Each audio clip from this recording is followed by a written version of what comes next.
Good morning. Nick Skrip here live on the Fantrax Twitter, YouTube channels, talking week 2 fantasy football. We did this last week on Sunday.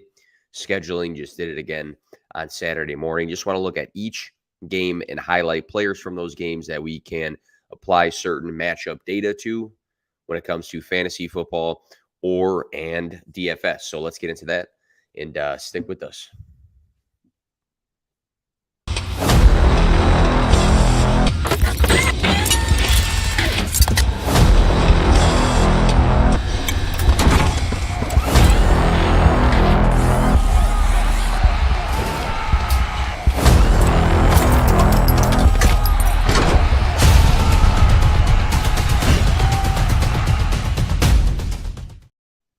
All right, so each week we highlight matchup data, looking at every game pretty much here. So I want to go game to game. And before I was talking about, tons of players from each game. For each of these games, I just want to highlight one guy from each team. And one guy I'm pretty excited for when it comes to fantasy football. One guy that I feel like is going to have a good week. So we have, to start things off here, the Ravens versus the Bengals. Last week, Deshaun Watson was able to score against the Bengals both through the air and on the ground. 3 different Browns players had 3 or more receptions, which meant spreading the ball out. Last week was a quiet game for Lamar Jackson, who plays the Bengals this week, who did not light it up. I mean, it was a 25-9 win. Didn't have to, I guess. When I see a dual threat scoring quarterback from last week with Deshaun Watson spreading out the ball, makes me think about Lamar Jackson. We're hoping for a healthy Mark Andrews. I guess that's kind of questionable right now. To pair with the receiving core of Zay Flowers, Rashad Bateman, Odell Beckham Jr., the Bengals will fight for a bounce-back week. So the Ravens offense is going to have to match that at the end of the day. The highlight here is Lamar Jackson. So T. Higgins, last week, 6'4", 216-pound wide receiver Nico Collins caught 6 passes for 80 yards against the Ravens, which makes me think about a similar-sized wide receiver who's 6'4", 218 pounds, and that's T. Higgins. Higgins was targeted 8 times last week for over and had a goose egg, which was disappointing to see that. 3 seasons over 100 targets and back-to-back seasons above 1,000 receiving yards makes T. Higgins one of the best team wide receiver 2s. The get-right narrative I really believe in when it comes to this situation, especially against Baltimore. We saw, again, Nico Collins have a good day. Robert Woods had a pretty decent day. The big hope here is that he maybe doesn't get the same looks from the defense that Jamar Chase will, and that Higgins has a good day. I can see Higgins scoring in this specific game. The Seahawks versus the Lions. So DK Metcalf. In week 1, Patrick Mahomes connected with MVS twice for 48 yards and Justin Watson twice for 45 yards against the Lions. The combination of these 2 wide receivers, it was 4 catches for 93 yards and an average of 23.25 yards per catch. So who comes to mind this week against the Chiefs? For me, it's DK Metcalf. In week 1, Geno Smith connected with DK 3 times for 47 yards. So that's 15.1 yards per reception and a touchdown. And I will look, if we're looking at a guy that might go deep in this game, I love Jackson Smith and Jigba. Tyler Lockett was the least targeted. I think he got banged up a little bit in last week's game. But if we're looking for, hey, MVS and Justin Watson both were able to go deep against the Lions last week, who's going to do it this week? I think it's DK Metcalf. And I know he had a pretty decent game last week. I'm going to go for another decent DK Metcalf week in week 2. Other side of the ball, Amon-Ra St. Brown. The big surprise of week 1 was Puka Nacua, his 10 catches, 15 targets for 119 yards, but also Tutu Atwell caught 6 passes for 119 yards against Seattle. So you had 2 guys that were the biggest surprises of the weekend against the Seattle Seahawks. Amon-Ra St. Brown caught 6 passes on 9 targets for 71 yards and a score against the Chiefs in week 1. Great start for, the campaign of Amon-Ra St. Brown. And I said it and people, got mad about it, but being closer to, the Jefferson and Jamar Chases of the world. Puka took on the Cooper Kupp role last week. So we look at Puka Nacua's performance against the Seahawks and what he did, and he took on Cooper Kupp's role. Amon-Ra St. Brown is a very similar role. So I think he is set up to have an extremely good day. Next matchup, we got the Colts versus the Texans. So Anthony Richardson is the highlight here for me. Houston was the worst defense in the league against the run in 2022, and they continue to look bad week 1 of 2023 against Baltimore. The Ravens totaled 110 yards and 3 rushing touchdowns. Lamar Jackson finished the game 17 for 22. That's a 77.27 completion percentage through the air. Deion Jackson was terribly inefficient on the ground in week 1. I think Zach Moss is going to be back, but it's a mediocre backfield without Jonathan Taylor. Anthony Richardson threw for 223 yards last week. He rushed for 40. I think he tears up Houston on the ground. I'm going to say Anthony Richardson this week goes for 75 plus yards, has another good day. Other side of the ball, I mentioned him earlier, but I like Nico Collins against the Colts. In week 1, Calvin Ridley caught 8 balls for 101 yards and a score. Zay Jones caught 5 passes for 55 yards and a touchdown. Both Nico Collins and Robert Woods caught 6 passes last week from C.J. Stroud, with Collins finishing with 80 receiving yards and Woods with 57. So it's obvious that Nico Collins has more of the upside when it comes to the 2 wide receivers. Collins led the Texans, though, with 11 targets. That makes him Stroud's number 1. The success of Calvin Ridley and Zay Jones, plus the heavy targets for Collins, lines him up for a good week against the Colts. But here's the asterisk now. CJ Stroud, questionable. That popped up. I thought that was super random. I saw it on the phone, and I'm like, what is going on with, CJ Stroud? So in the event that CJ Stroud is out of the mix, I think that does take a bit of a hit to Nico Collins, but I don't think it changes his role on this offense. So if, CJ Stroud is out, I still think it's a good matchup. I still think Nico Collins is going to see heavy targets in this one. Next matchup, we got the Bears versus the Buccaneers. Don't want to talk about Bears football too much as a fan. Rough stuff last week, but I like DJ Moore this week against Tampa Bay. They pulled off the win, the Buccaneers, against the Vikings last week, but Justin Jefferson caught 9 balls for 150 yards. Obviously, he's one of, if not the best wide receivers in the league. Had a great day, but rookie Jordan Addison also caught 4 passes for 61 yards and a touchdown. So combining those 2 guys, that's over 200 receiving yards. DJ Moore in week 1 was shut down by Jair Alexander from the Packers. He only caught 2 passes for 25 yards. This is still the same DJ Moore, though, that's had 4 straight seasons of 118 plus targets, 3 seasons over 1,100 receiving yards. Justin Fields passing the ball 37 times last week, to me, was one of the biggest signs that DJ Moore can have a better day. A lot of people knocked Justin Fields and the Bears passing volume, and you had Justin Fields passing close to 40 times last week. So this is another get-right narrative. I like DJ Moore this week against the Buccaneers. Rachaad White, so another guy, had a bad week last week, but last week against the Bears, I had a pretty good call. I said Aaron Jones was going to have a good day. He had a great day. He was the best running back for fantasy football last week. Jones had the Bears' number in 2022, and it carried on into 2023. In 2022, the Chicago Bears struggled against running backs. Jones last week rushed 9 times for 41 yards. That's 4.6 yards per carry and a touchdown. He also caught 2 passes for 86 yards and a touchdown. In week 1, Rachaad White was terribly inefficient. Another guy that was just got a bunch of work, did terrible with it. Against the Vikings, he averaged 2.3 yards per carry. The encouraging sign, though, is that White played 79% of the snaps. He touched the ball 19 times. So against the Bears, who struggled in 2022, and they struggled in week 1 against running backs, I think Rachaad White is lined up to have a much, much better day. The Chiefs versus the Jaguars. So it seems useless to talk about Patrick Mahomes. I mean, it's what many people feel is the most talented quarterback in the league, but I think we should highlight him maybe for DFS purposes here. There's been major questions about the passing abilities and the competency of rookie Anthony Richardson, but in week 1 against the Jaguars, he looked more than fine. 24 for 37, 223 passing yards versus the Jags. 6 Kansas City players had 2 or more catches in week 1. So that just tells you what this team looks like without Travis Kelce, who may or may not play.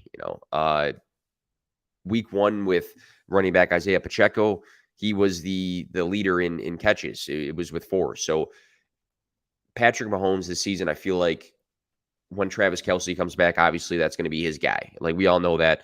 I think the most casual of football watchers knows that. But I think it's okay right now for him to have a bunch of guys he's spreading out the ball to. Everybody wants, Sky Moore to emerge. And, some people have rookie investments in, Raji Rice, who looked pretty good in week one. But I think it's okay for Patrick Mahomes to be spreading the ball out when it comes to fantasy football. And seeing last week that Anthony Richardson had a pretty good passing day against the Jaguars, I think you can just translate and say, hey, if Anthony Richardson in his first ever NFL start can do it, I think Patrick Mahomes is going to have a decent day.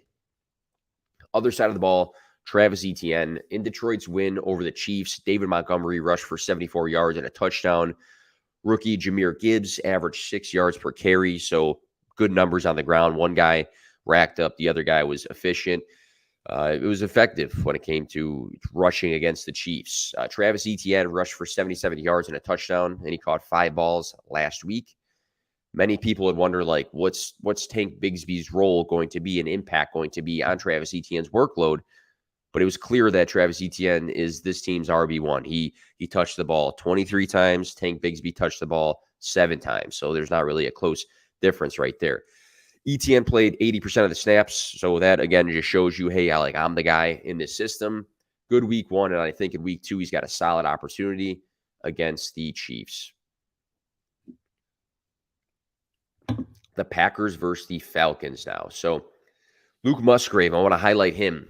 And I did it early. I saw everybody talking about Luke Musgrave yesterday, which is good because I feel like that means a lot of people are on the same page. But I create my videos like at 6 a.m. So I'm not saying I was the first one, but I'm saying I wasn't just on the Luke Musgrave bandwagon yesterday when it came to content and tweets and stuff like that. But week 1, Hayden Hurst was the Panthers' leading receiver across the board. He caught 5 balls. He had 7 targets, 41 yards, and a touchdown against Atlanta. This looks encouraging for the next tight end up, which is Luke Musgrave. He played 75% of the snaps. He caught 3 of his 4 targets for 50 yards. There's also a play that I think Musgrave could have scored on, so he could have had an even bigger day in week 1. Speaking of, the connection with him, Hayden Hurst with Bryce Young, I think it's clear that Jordan Love has a pretty decent connection with Luke Musgrave. We saw last week. I think he has a connection with him for some bigger plays too. You see a lot of tight ends that might have 5 catches for like 30 yards, something like that. But I feel like it was encouraging to see, hey, Luke Musgrave, 3 catches for 50 yards, could have scored. I think if Christian Watson was to return, I think he's set to. He's dealing with that, I think it's the hammy injury that kept him out last week. I think that it might impact targets that go around, but when we look at like a system, I don't think that Christian Watson's role is going to change Luke Musgrave's role. We're talking about what should be the number 1 wide receiver versus what should be the number 1 tight end at the end of the day. So I love Luke Musgrave for this matchup against the Falcons. Bijan Robinson. So week 1, it was not Bijan Robinson who was talked about. It was Tyler Algier after that slate of games. Algier rushed the ball 15 times for 75 yards. He scored twice from the red zone. Bijan rushed the ball 10 times for 56 yards, but he did catch all 6 of his targets, and he had a receiving touchdown. So it wasn't a bad Bijan Robinson week. It was just a better Algier week. In garbage time last week against the Packers, the Bears rookie Roschon Johnson, Bijan Robinson's former teammate, caught 6 of his 7 targets for 35 yards against the Packers. If Green Bay can be exploited in a way from a pass-catching running back, potentially, that's Bijan Robinson, right? We saw last week heavy targets. We saw him score through the air. I think that, Algier can still and will still touch the ball a lot. But I think if somebody was doing fairly decent last week against the Packers out of the backfield catching passes, this week it's going to be Bijan Robinson. Next matchup, we got the Raiders versus the Bills. So Josh Jacobs, want to highlight him. Horrible injury last week for Aaron Rodgers. Just had the surgery, ended his season against Buffalo. Breece Hall and Dalvin Cook ended up combining for 23 rushing attempts and 4 receptions in week 1. Breece Hall rushed for 127 yards, and it looked like he never tore his ACL. He looked great.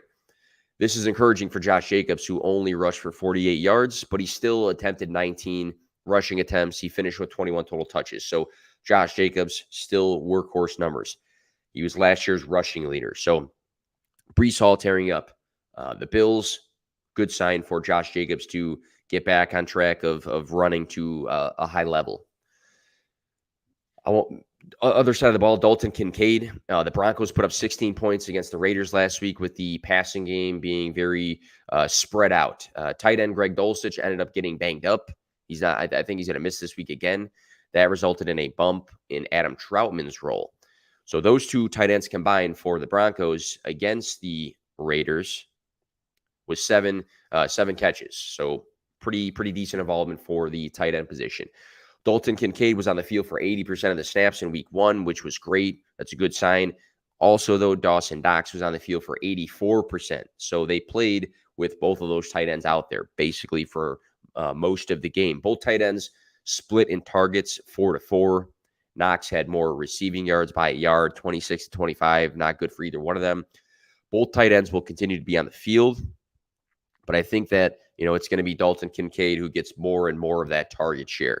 And be more connected with Josh Allen in the passing game. I think the two guys just have a different skill set when it comes to Dalton Kincaid, Dawson Knox. I think Dawson Knox is a great athlete. I think he can be out there blocking to a good level.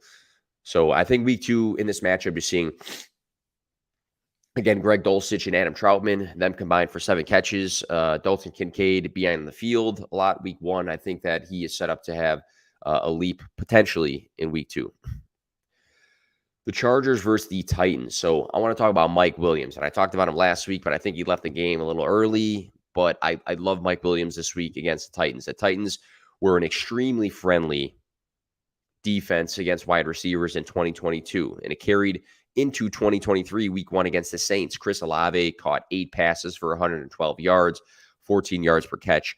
Rashid Shaheed caught 5 for 89. That's 17.8 yards per catch. And Michael Thomas caught 5 for 61. That's 12.2 yards per catch. I know Keenan Allen is Justin Herbert's number 1 target. Like he is. It's plain and simple, right? But I feel like when we're looking at what the Saints did last week, those yards per catch numbers, that relates to me directly to Mike Williams. He even left the game in week 1. And Quentin Johnston still only played 27% of the snaps, and he was targeted 3 times. So it's not like what a lot of people thought was going to happen. And Quentin Johnston is now like eating away at the Mike Williams role. Mike Williams, historically, on the field with Justin Herbert, has been good for fantasy football. He's the deep guy. So when we look at the Saints and what they did against the Titans, I'm going to go with the deep guy having a good game, and that's Mike Williams. So I wanted to talk about DeAndre Hopkins. I think it's trending towards him not playing in this one, but Treylon Burks, I understand Nick Westbrook-Ikhine out-targeted him last week. I just feel like the Titans get him going in this game. You have to understand that he came into the season a little bit banged up. We were not sure if Treylon Burks was even going to play in week 1 a few weeks ago.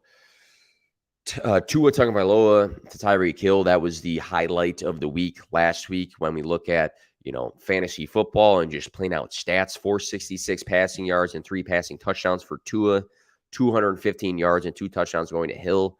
That was against the Chargers. So although Ryan Tannehill passed for under 200 yards, I think that, if somebody's going to step up, I think they get Treylon Burks going. And we saw last year that they did try to make him a big piece of their playbook, and he was actually balling out, but then he got hurt again. So he's healthy. I think DeAndre Hopkins is set to miss this week. So I think when it comes to, hey, somebody's got to step up, I'm hoping that they draw some plays up for Treylon Burks, and he can actually have a pretty decent week. The 49ers versus the Rams. So Christian McCaffrey, another guy like, okay, we know he's good at football. Why talk about him? But maybe it's for DFS purposes. Kenneth Walker last week was pretty efficient against the Rams. Walker only carried the ball 12 times, but he had 64 yards, so that's 5.3 yards per carry. We typically highlight Christian McCaffrey as this big premier pass catcher, which he is, right? He is. But in week 1, 152 rushing yards against the Steelers. It reminded us like, hey, this guy's actually like very good at running the football. Also, San Fran's offensive line quality. So Christian McCaffrey against the Rams, I think he's going to have a huge day. That's good to know for DFS. Tyler Higbee, I'm going to highlight, and he felt like a letdown last week because we all thought he had, this huge opportunity, and then it was Puka Nacua and Tutu Atwell. But The 49ers beat up the Steelers 30-7 in week one. That 7 points came from Pat Freiermuth, who saw 3 end zone targets in that one. Tyler Higbee did not live up to expectations, again, with those 2 wide receivers that balled out for 119 yards apiece. But with a tough defense, I think the easier outlet for Matthew Stafford is going to be Tyler Higbee. I don't think he's going to be airing it out to Puka Nacua if he plays, and Tutu Atwell against the 49ers defense. I think that they are going to do a good job getting to Matthew Stafford, and I think the easy outlet might just be Tyler Higbee in this one. Next, we have the Giants versus the Cardinals. So I think Daniel Jones is set up to hopefully have a better week, hopefully have a bounce back week. Week one was Daniel Jones' one of his worst pro performances in a 40-0 blowout against the Cowboys, who just ate up the Giants. Seeing Sam Howell go 19 for 31, though, for 202 yards in his first ever start, he scored through the air, he scored on the ground.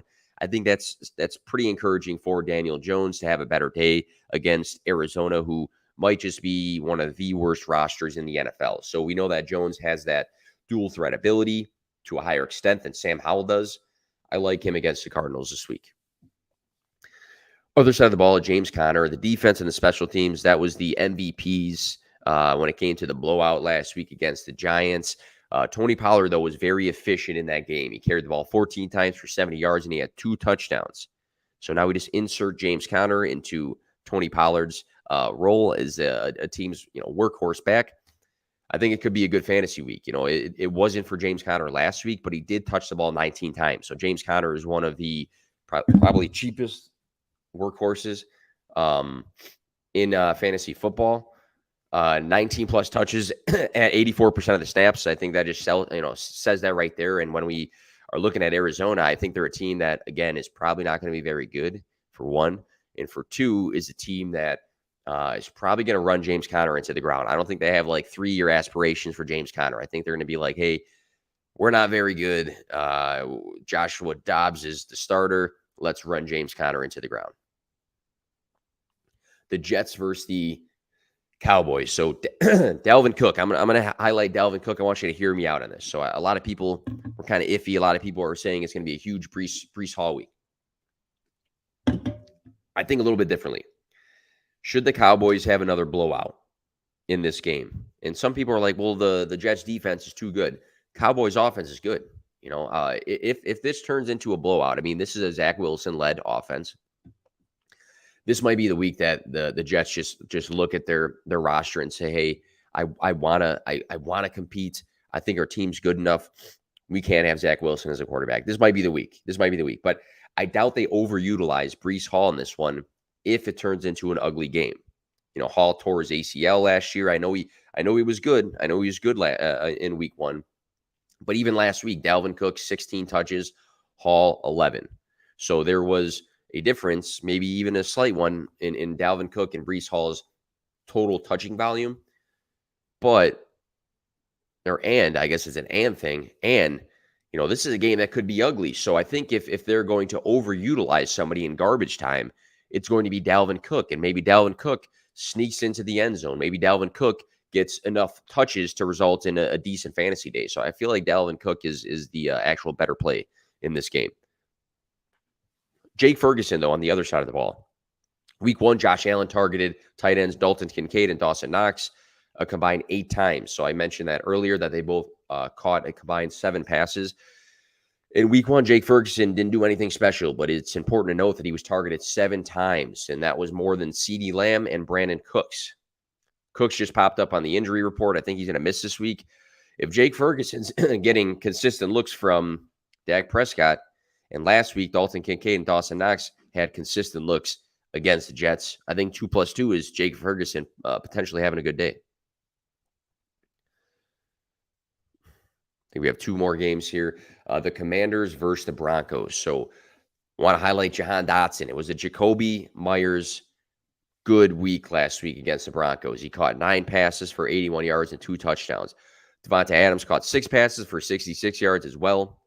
And while Curtis Samuel led the team, the Commanders, in receiving yards with 54, it was Jahan Dotson who tied him for receptions, but he paced everybody in the wide receiver room in targets. He had 7. I truly believe that Jahan Dotson this season could be the number one target in Washington. I've said it before. I've said it all preseason.